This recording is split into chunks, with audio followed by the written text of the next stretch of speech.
రాహుల్ గాంధీ చేపడుతున్న ఛాత్రోంకి గూంజ్ కార్యక్రమం ప్రస్తుతం సరికొత్త చర్చకు దారితీస్తోంది.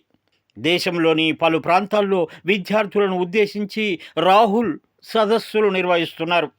సుదీర్ఘ పోరాటం చేస్తున్నానని ప్రకటించడం, విద్యార్థులను యువతను రెచ్చగొట్టాలనే తపన బలంగా కనిపిస్తోంది. విద్యార్థుల భవిష్యత్తు, విద్యా సంబంధిత అంశాలపై కాంగ్రెస్ పార్టీ చూపిస్తున్న శ్రద్ధ ఎంతవరకు ప్రామాణికమైనదనే ప్రశ్నలు లేవనెత్తుతున్నారు. ఈ సదస్సుల నిర్వహణ తీరును పరిశీలిస్తే ఒక స్పష్టమైన రాజకీయ కోణం కనిపిస్తోందని విశ్లేషకులు భావిస్తున్నారు. ఈ తరహా ఆందోళనలు, వేదికలు ప్రధానంగా భారతీయ జనతా పార్టీ లేదా దాని మిత్రపక్షాలు అధికారంలో ఉన్న రాష్ట్రాల్లోనే ఎక్కువగా ఏర్పాటు చేస్తున్నారు. బీజేపీ పాలిత ప్రాంతాల్లోని నగరాలలో విద్యార్థులతో సమావేశాలు ఏర్పాటు చేసి అక్కడి ప్రభుత్వాల నిర్ణయాలకు వ్యతిరేకంగా ఆందోళన చేయిస్తున్నారు. అంతిమంగా బీజేపీ నేతలను బద్నాం చేయడమే లక్ష్యంగా ప్రసంగాలు సాగుతున్నాయి. మరోవైపు కాంగ్రెస్ పార్టీ లేదా దాని భాగస్వామ్య పక్షాలు అధికారంలో ఉన్న రాష్ట్రాల్లో మాత్రం ఇలాంటి ఛాత్రోంకి గూంజ్ ప్రోగ్రాములు పెద్దగా లేనేలేవు.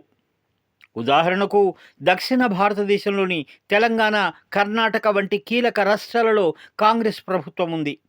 అలాగే కేరళంలో కాంగ్రెస్ నేతృత్వంలోని కేరళంలో కాంగ్రెస్ నేతృత్వంలోని కూటమి ప్రధాన భాగస్వామిగా ఉంది. ఈ రాష్ట్రాలలోని విద్యా వ్యవస్థ, ఉద్యోగ ప్రకటనలు, విద్యార్థి విషయాలలో చాలా సమస్యలు ఉన్నాయి. కానీ ఎక్కడా కూడా ఒక్కటంటే ఒక్క ఆందోళన కూడా రాహుల్ గాంధీ నిర్వహించకపోవడం గమనార్హం.